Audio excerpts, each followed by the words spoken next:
Hey guys, we're here with another dpei's replays where I go over a VOD of a particular player. This is a pro player called YBY1. They are a Vietnamese, they're like considered like the Vietnamese GOAT basically. They're like the best Vietnamese player and they're playing in the APAC Regional Finals. If you missed regionals, all good. There was just like a lot of good gameplay. And I think the intent of this series is really to teach you guys how to analyze decision making and see the game through the lens of a pro player. So let's get started here. I think the first thing to consider is that we're on Yasuo and Leona. That's really important. Reroll comps become a bit better with Yasuo. There's just some synergies that become a bit better. It just depends if you get Cosmic Hex and stuff like that. We're not going to worry about the Psionic and the Stargazer for right now. So we just start with a 2 cost. Sorry, let me speed this up by 2x really quick.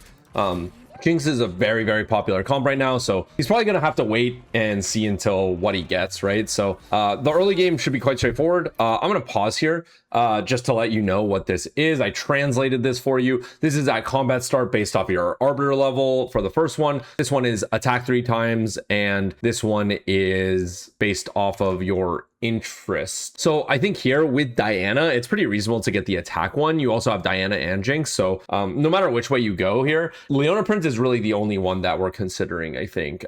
Diana to me isn't a real comp, and I'm guessing to YBY1 it's not a real comp. And maybe there's like other Arbiter combinations, like if you gained like armor and magic resist, but there's none of those armor and magic resist ones over here. So I'm already for this one and the right, which is exactly what he does. But I also could see taking for a combat start in each interest you have and kind of slowly scaling up your Leona. But this one should be pretty reasonable with your strongest early game board probably being Diana, Jinx, and Leona, and playing 2 Vanguard, 2 Challenger, 2 Arbiter, something like that. And luckily he gets a Rage Blade with it, which is like super good. I think getting a Rage Blade with this is like super good because obviously you get to just attack more. This would probably lead into LeBlanc is what we're thinking about. LeBlanc 5 Shepherd is like a very, very common line here.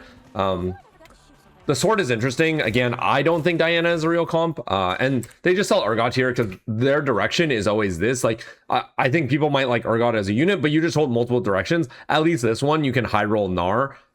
If you get a lot more Gnars or something like that, you have the possibility of playing Gnar here because we have the open Rage Blade plus sword. So I think that makes sense as a whole.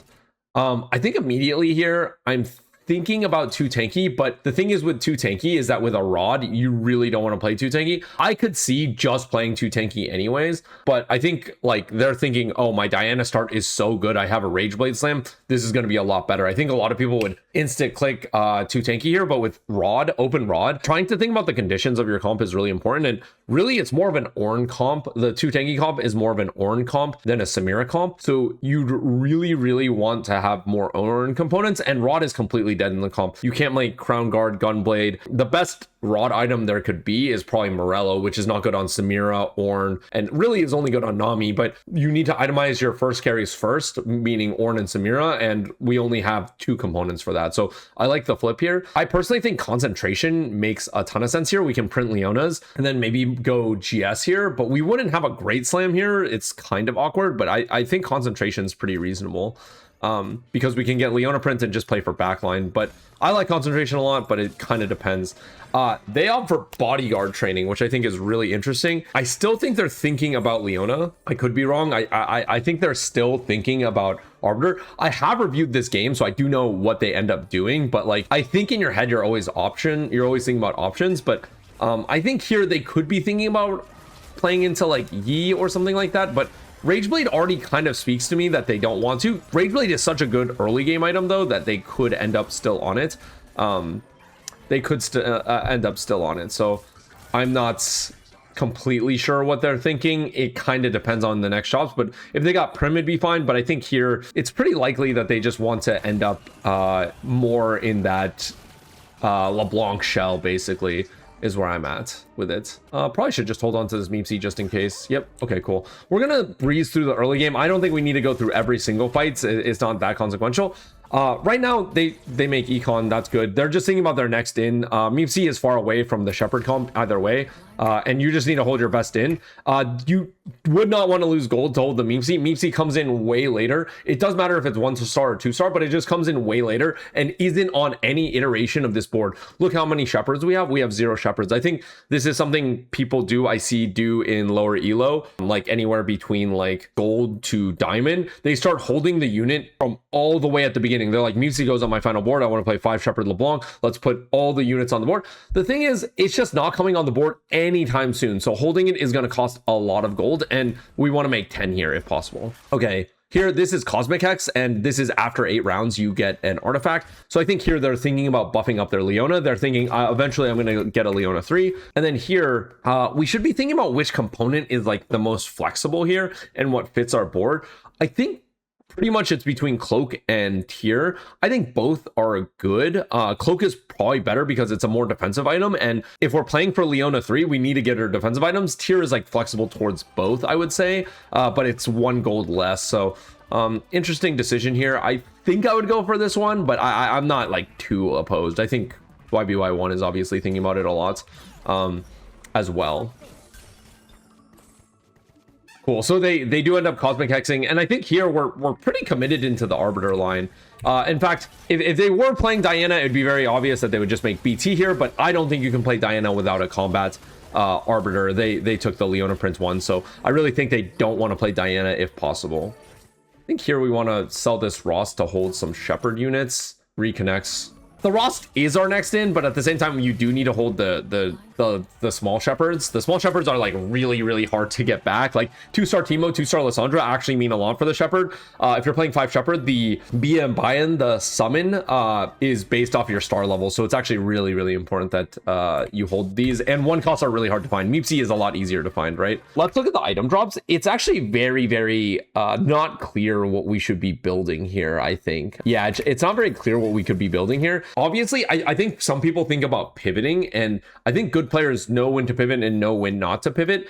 And for me, I think we're still committed into Arbiter. We just need to do something with this sword. So I think the 2 options are that we could make Sterix. Sterix would be like defensive item, basically. You would treat it as a Warmogs for your Leona or something like that. It's not great, but it's okay. It scales with your HP, so it counts as an item. BT is also another option, and then keep open the open belt. So I think item economy wise, both are okay. One keeps open half gargoyle, the other one keeps open the belt, which is good for half anti-heal basically. So I could see an argument either way. I've seen APAC do both, but I think here YBY goes for strongest board, and strongest board here is just putting 2 items on 1 unit. Putting 2 items on 1 unit. They still need to print the Leonas. It's based off your auto attacks. So instead of splitting your items into Sterix for your Leona, Sterix would obviously do nothing on your AP Diana, right? They're going to opt to make BT and keep the open belt. They were even thinking about double slamming the Sterix, but I think you want to keep these components. You can't make 2 bad items. You can make 1 bad item, but making 2 bad items, wow, your game is like super rough. Okay, they're just thinking about putting on the belts just to win the fights. And they get 2 Leonas because they have 2 Arbiters and the fights are lasting quite long. I think this is the most interesting part of the game for me. I think most people would slam dunk, and I mean slam dunk, tank hold the line here. Especially with Shepherd, it's like one of the best combat augments you can get. You get that extra summon for YBY1 being an extra frontliner, so you get another hold the line unit. But here they actually insta-click Curse Crown, insta-click, like very fast. And they have like 40 seconds left to make a decision. So this is not something I would do. I don't think I totally understand it, but after watching this game, I get it. One thing to think about is that the AP slots are so flexible. The AP boards can fit in so many units. Like you're adding a Morg to your board and a Ross. Just think about any board you would run, and then you can add a Morg and a Ross to your board. Or instead of adding a Morg and a Ross to your board, you add like 2 Psionic, like Conduit, like Pike, or something like that. Here, I think it's really interesting. They level, but they do not roll. They have a couple dead spots here, and this is the most interesting part of the VOD for me. Normally, Curse Crown, you actually want to take it and then like be really strong, right? You can't have like a down phase is what people think about with Curse Crown. But here for YBY1, you see they're running double Belvav, like 3 Challenger, 3 Vanguard, and double Velvet. So they all, and they're sitting on some pairs, like not important pairs, but they're sitting on some pairs, and they're like, nope, I'm not gonna roll. I think we can check around to see if they scout. Surely they scout. I think it was like fitting in malware, took off the belt, all that stuff. I don't think they really scout, but like it's kind of unfortunate they play the person who's like pretty strong right now with the Briar 3, and they're gonna end up losing this fight. Which, if we're Coach Crown, we were streaking and now we're down 16 HP. We're 97 HP and now we're down. And again, interestingly enough here, they face another really strong person. This Lulu person rolled obviously with 2-star, 2-star, 2-star, a lot of 2-stars here. And again, YBY just plays his strongest board using no gold. And I think the idea here is we're waiting for the Leona print 3-star to be strong. I tell my students this all the time, like, wait for our time to be strong. I just thought with Crush Round, our time to be strong is always. It was my thought, but they actually want to be stronger with the Leona 3 spike, and they also want to be stronger in stage 4 is the thing. Like, if they roll now, getting them to stage 4 is going to be really hard. It's going to be really hard. So I think for me, this makes sense when I look back at it, but intuitively I was like, why is he not rolling? What, he's sitting on so many pairs, he can upgrade his board, but the big thing that is going to upgrade his board is this Leona, and he actually loses this fight as well. It's really unfortunate because he could have played, I believe, 2 pretty weak people here and instead faces the strongest person in his pool, so a bit unlucky on his part, but the luck's going to bounce back for what it's worth. We'll see, as he's 61 HP, and then yeah, he's going to get a better Pengu's gift here as a result. I believe this is acceleration hex, 30% attack speed, and this was in 4 turns, get 2 5 costs. My Vietnamese is goated. So here, I think like the Nami is the upside. They went from 97 to 61 HP, so they lost 36 HP in 2 rounds. Really scary. This is why I don't like taking Curse Crown without having an extremely strong board or having like without rolling. But here again, they don't roll, they wait for their spike, and they hit a Nami, which spikes their board a lot, so they can get off this Diana, and they make anti-heal with the belt. So I think the big thing here, let's get off the Arbiter. Arbiter is just gold farming. It's not actually that strong on my board. Let me play anything else on my board. I'm like super into play literally anything else on my board. I would probably play a Teemo over this MF, just to get 3 Space Groove in, but it's not a big deal. I think both are pretty comparable.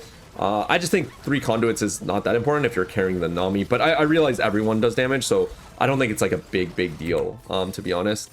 But here they're going to find a stronger board, so they're just going to keep trying to find their strongest board like every single turn. I'm not going to worry too much about the details here. It's not like straightforward what's the strongest board here, but they're finding reasonable boards. And here with the Nami, they obviously spiked quite a bit. They would have been carrying Diana, which I think would have been a big problem, but the big thing is that they waited for the Leona 3, and now they're strong, and they have money. I think if I rolled in this situation, I'd be really poor, because I'd be trying to upgrade my board, hit Zoe 2, hit Diana 2, hit Belveth 2, all that good stuff. I'd be really poor, but instead he's really patient. He's really patient here. Gold is exactly what he needs, because he wants to 4-2 it. Again, you can't take down rounds, too many down rounds with Curse Crown, and you need to upgrade your board like really fast. So here he's just going to go for, I believe, a double item slam here. The best item slams being Shojin and then adaptive here. It's really weird because we don't have a great 3-item tank and we don't have a great 3-item carry here. Yeah, I think ideally you'd like to play around LeBlanc, but we already have 1 copy of Nami, and Shojin and Rageblade have synergy together, so it's not terrible. It's not terrible, but you're gonna have to find a Shojin Rageblade user, which I'm pretty sure are only AP casters.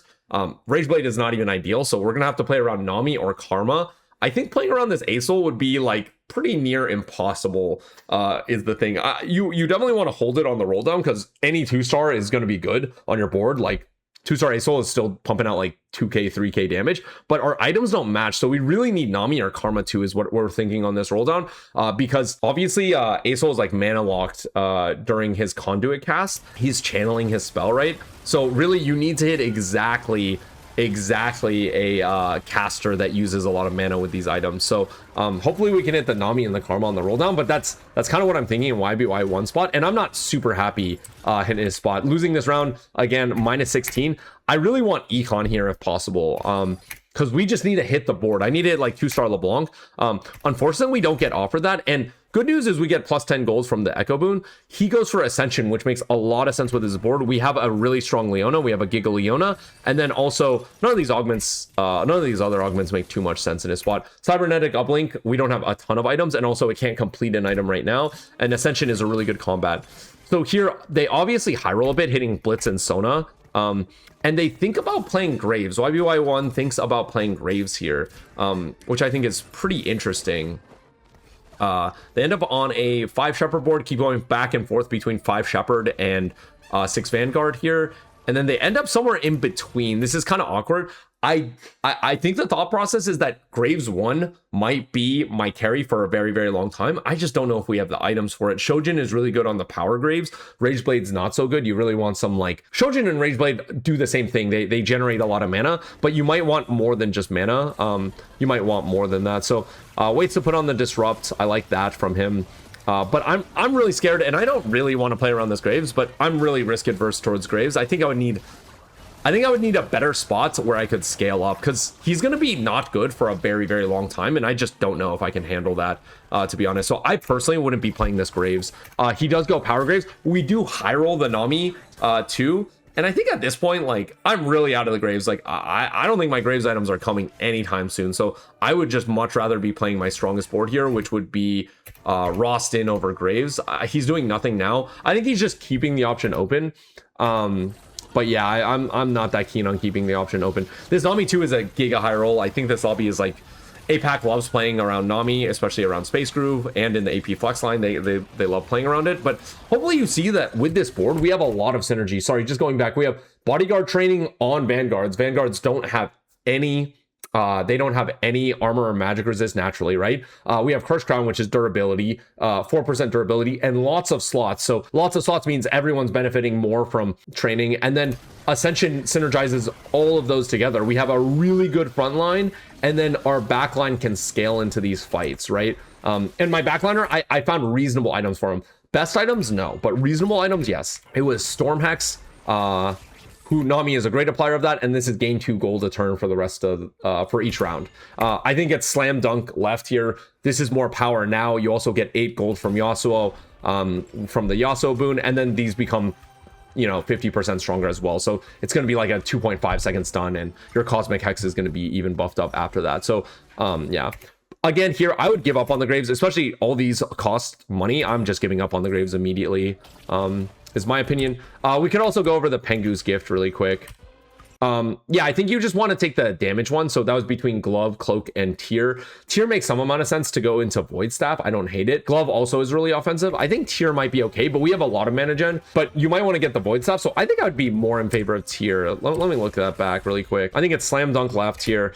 And then, yeah, I think I would go Tear here just because I think Void Staff is so important. But I could see an argument to just getting really, really good, like a damage item here with like Jeweled Gauntlet or something. We do need more damage on our Nami build, but I do think Void Staff is actually probably quite a bit better here.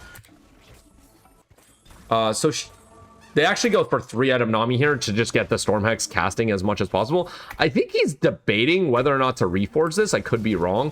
I think he's debating it. He was thinking about putting it on Blitz and then maybe reforging. I don't know. But really, we just need a stack 3-item carry, 3-item tank. I think YBY is really good at using that fundamentals there. Yeah. Again, I would get out of this Graves. I think at some point he realizes, like, I'm super not keen on this Graves. Actually, there is no point. I think here they give up on the Graves, actually. Go 0 and then sell it. So they do realize, like, hey... You know, this Graves is not really cooking. I think the next thing we're thinking about is like, how do I drop the crappy Vanguards for 5 Shepherds? Like, there are some bad Vanguards here, and Sona is really, really good. She can give you a mod, and then 5 Vanguard is no joke as well. Sorry, 5 Shepherd is no joke as well. Obviously 6 Vanguard is good, but then you're like running a Nasus on your board. More 2 is more 2, that's fine, but like, you would think that adding some backline onto our board would be a bit better. here, and I think it's pretty reasonable. Adding the Sona mod could be a lot. Like, Sona mods just are a combat effect in itself. So if the boards are equivalent, Sona just like keeps on giving you value. Here we're looking for 3 items for sure. We are looking for 3 items 100% here. Sorry, 3 components here to make 2 completed items. We need a frontline item and we need a backline item, or just many backline items, because we can put adaptive back in the front. So here, not good enough, not good enough. Here, this looks pretty good. This looks like JG Giant Slayer, so I think I'm in. We are missing Shred, so I think this could have been like Void Staff Gunblade, which I think would be quite a bit better, but this one's like pretty good in the scheme of things. As you can see, they're really trying to drop out of these as much as possible. I think this is the one mistake I see in the VOD that's actually like quite big, I think. So they're just rolling to 0, trying to get every upgrade, no problem. There's no illusions of going 9. I think people think are like, let's scale to 9. We're Cursed Ground. We have a lot of things to roll for on this level. We had like 5 pairs. My whole board was unupgraded. We're rolling on 8s, just to be super clear. But here, I think they want to play LeBlanc, but the Arbiter actually does absolutely nothing. And I know you want to scale into LeBlanc here, but your main carry right now is Karma. So I would sell this Nami and play Teemo on board so that we could get 3 Space Groove. I think 3 Space Groove, 1, 2, and then Teemo being a better Shepherd actually than LeBlanc. Arbiter does nothing. Again, it gives us just Leona printing, which is no combat value. 3 Groove gives us our Nami starting in the groove, our Blitzcrank starting in the groove, and our Teemo, not important, starting in the groove, but yeah. Basically just buffing up our main carry here rather than giving Arbiter, which is an econ trait. So this was the one mistake I saw in the VOD. Like, huge undisputable mistake, I think, but it's really hard to see in the moment. Yeah, but Teemo is like a lot stronger here, I think, than the other one. Personally here, I think they don't have the right item distribution. I think we need 3 item tanks, so I would be putting the adaptive up on front. Yes, I know adaptive is not a great item, but I think an item's an item is where I'm at. And then I think we have too much mana generation on Nami. Obviously, like, I think the Shojin and the Rageblade have to go together, just because they synergize with each other. More attack speed, more autos, more casts, like that makes sense. These kind of like have to go together, but I think my Nami needs more damage. Indexing too much into mana generation, our Nami is going to be like tickling people, and I don't really like that. We can have 2 synergistic items, like if we had JG and Jeweled Gauntlet and Striker's Flail, those are synergistic because they have crits on top of each other and they rely on each other's crit, right? Same with JG and Nashers, that would make sense. Similarly here, I think Shojin and Rageblade have to go together, and then I'd put the JG over here, Giant Slayer over here. I think it would be JG. I'd put the JG over here and then put adaptive in front and then GS my Karma here. But maybe he thinks his front line is really good here. And if that's the case, then you could do that. But I think no matter what, JG is over here and then GS is over here. And whether or not you think you need more or less backline, adaptive should go here or here. But I would want 3 item tank here. It's really cool that they got from BT and are using that as a substitute tank item. And they were using that from like Tempo Diana, right? That's like really, really cool. As you can see here, like, the Nami is doing only slightly more damage than the Karma, but I think it's because she has no damage items. I straight up think it's because she has no damage item. And if we had 3 Groove in, we'd be a lot stronger in my opinion. So they actually switch over the adaptive over to Karma, but we're going to see that the Nami does still a lot of damage. So I think Nami is just a better carry than Karma.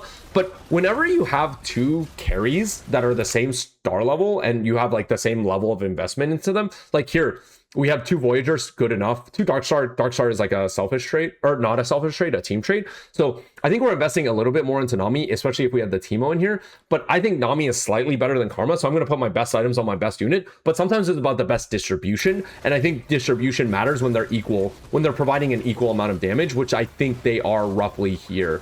As you can see, Nami is still doing a little bit more damage here. Sorry, this is one more interesting decision that they make. I think they're gonna YOLO reforge the BT. They're like, I can do better here. If you get another AD, if you get an AD item, it's really bad. If you get a tank item, it's good. And if you get an AP item, it's really good in your spot, right? But at the same time, I think this is kind of too risky when we don't have 3 item or like 2 item tank at the very least. I don't think this is a bad reforge. I just would have wanted to reforge this earlier and then put adaptive up on front. And funnily enough, we end up on dpei bis, but I think dpei bis is actually fine here. You do want another backline items, and it could have ended up a lot worse. It could have ended up far, far, far worse here. They also have Fabricate, which is a Leona item here, which is why I think they go for it, because they're like, oh, I'll get 3 item tank no matter what. I'm just a little bit afraid, and I will say a little bit afraid of hitting an 80 item here. If you think about it as like, you have 1 1/3 chance of hitting a tank item, 1/3 chance of hitting an AP item, and 1/3 chance of hitting an AD item. Like your odds are like okay, basically. You have a 2 in 3 chance of hitting it. I think BT is like an acceptable item, but I'm kind of okay reforging it. I think it's completely reasonable here. They just go for tank item here, which I think is good. Again, I would much rather have 3-item tank here, but they fabricate this instead of that, and they're running out of removers as well. I love also, you've seen this in the last fight actually as well. I'll point this out. They take their Leona off the Cosmic Hex. The Cosmic Hex is like a scaling thing. Yes, it's a bit of combat. You get 10% max HP on that round, but positioning is much more